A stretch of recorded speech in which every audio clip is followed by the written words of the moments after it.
I have a loss. And not only do I have a loss, I have 4 losses. Now, I was hoping for another 100% win ratio this month, like I did last month.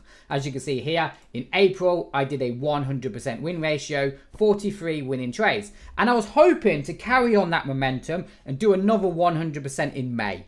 But nope, it all went wrong and I hit some losses. As you can see here, I took 4 losses. I'm still up. I'm 85% win ratio, 24 winning trades. I should hopefully end May with around a 90% win ratio. I was hoping for 100%, but you know what? Sometimes you just go backwards. What I'm actually doing is going backwards, okay? Rather than doing 100%, I'm now going backwards. I'm doing a 90%. But you know what? It is what it is. You got to take losses, and I'm certainly no different with that one. And those losses, or the last loss that I had, happened here.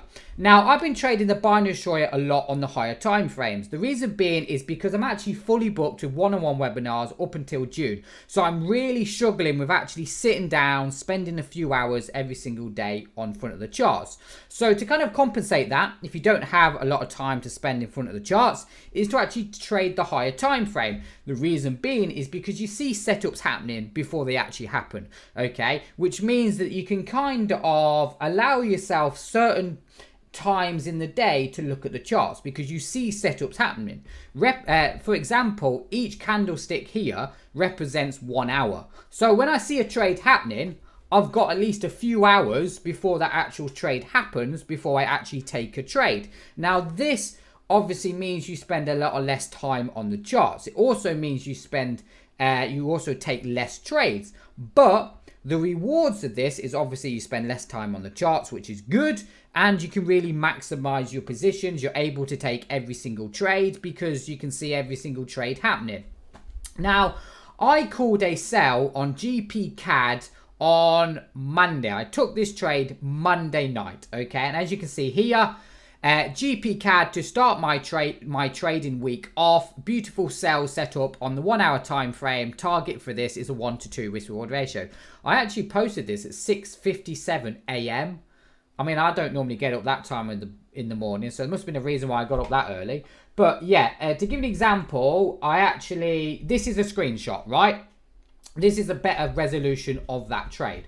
So yeah, summarize it, 1 hour time frame, MACD gone overbought, we'd popped a Mogwai arrow, and there's some clear resistance area at this level. You don't really need to look at the higher time frames on this one. You can see rejection, rejection, rejection, rejection, rejection. You actually zoom in and you can see a number of candlesticks here, number of rejection wicks. So great setup on the 1 hour time frame. Me stop loss above the resistance, me take profit a 1-to-2. Great, it's a great setup, right? What actually happened, if you have a look here, the trade stopped me out by literally 1 wick. Now, this is something that I want to explain to you now. Just because you lose a trade, it doesn't mean that it's a bad setup. If you want to build the experience up and you want to become a better trader, you've got to know why your trades win and why your trades lose. Now, just because we've lost this trade doesn't mean that it's a bad setup. It could potentially mean another opportunity to get into the market. Let me give you an example here, right? So obviously this happened Monday night. I think I took the trade Monday night. It must have been late. I think it's like 11 o'clock at night. So this trade happened, okay, and, you know, like I said, stop loss, take profit, a nice little 1-to-2, great. What actually happened was I got stopped out by this wick here, that one there, right? And it frustrated me because if it was my stop loss was a few pips above it, I would have won the trade. I mean, I would have still be in the trade. It was just unfortunate my stop loss was a few pips below that this little bugger of a candlestick took me out. Now, when I seen this happen, because obviously my phone goes ping, stopped out, I then looked at the trade and I thought that's really frustrating because what actually happened was the price took me out and then the candlestick closed bearish. So I thought, okay, let's reassess the situation. This is still a potentially good setup because we've rejected still from this level. If I just move my stop loss, hold on, my phone's going off here.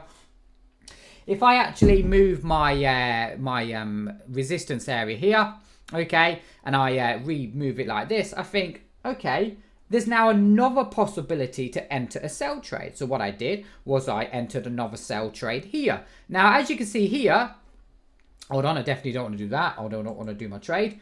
Sorry, I actually clicked the wrong button there. I definitely didn't want to alter my my take profit. But basically, right, so price came down. I re-entered it. I thought, great, okay, I got stopped out, but you know what? I haven't made a mistake. It's still not a bad trade. I'm going to re-enter again. So I re-entered there. Price came back up like this. And not only that, look at the next candle here, right? It again rejected from this level. So I'm thinking, great, price is now rejected again from this level. Within 2 days, price has bounced off this level 3 times. Not only that, okay, if I just bring up a my cursor here, look at the momentum in the RSI. The RSI gets weaker. This tells me that the momentum in this currency pair is switching from bullish to bearish. So really good another opportunity to sell the market. So again, I'm still in this trade. What actually happened was price eventually closed down. So what I've actually done with this trade, let me move myself out of the way so you can see here.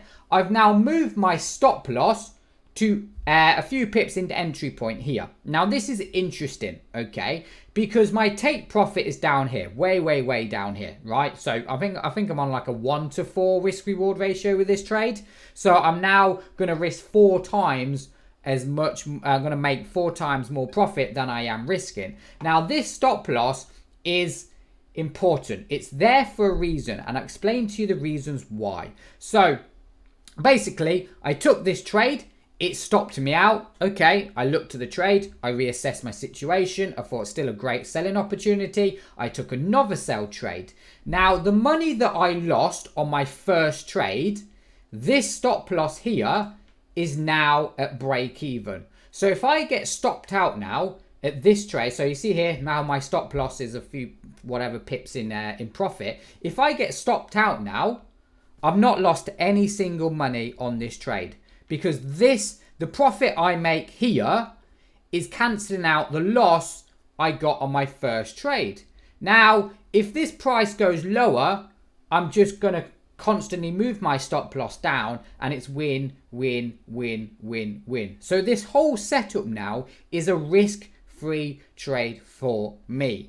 Now, this is something that you can't teach in videos. You can't teach in training. It comes down to experience, and the only time you're going to be able to build up this experience and knowledge is by actually physically trading like I am. Okay, I can guide people, I can support people and help people, but you've got to know what to do in this situation. So I took a trade. It was a really good trade initially. It stopped me out. Okay, let's reassess the situation. Was it a good trade, bad trade? Okay, well, we actually still rejected from this level, so I'm going to take the trade again. I take a trade. As soon as the trade starts to go into my favor, I move my stop loss to take into profit, which means it reduces the risk of this trade, and now I'm in a risk-free trade. Whatever happens with this setup, I'm making profit. Now again, this is something that you just build up from time and experience. It's not something you're going to be able to learn in your first week, month, or even few months of trading.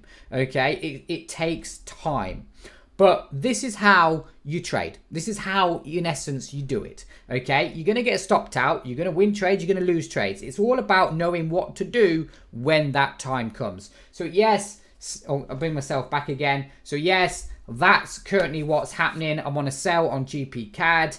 That's my trading week so far. That's the Binary Destroyer. Hope you had an awesome trading week so far. My name is Jamie Palmer, and guess what? Thank you for watching.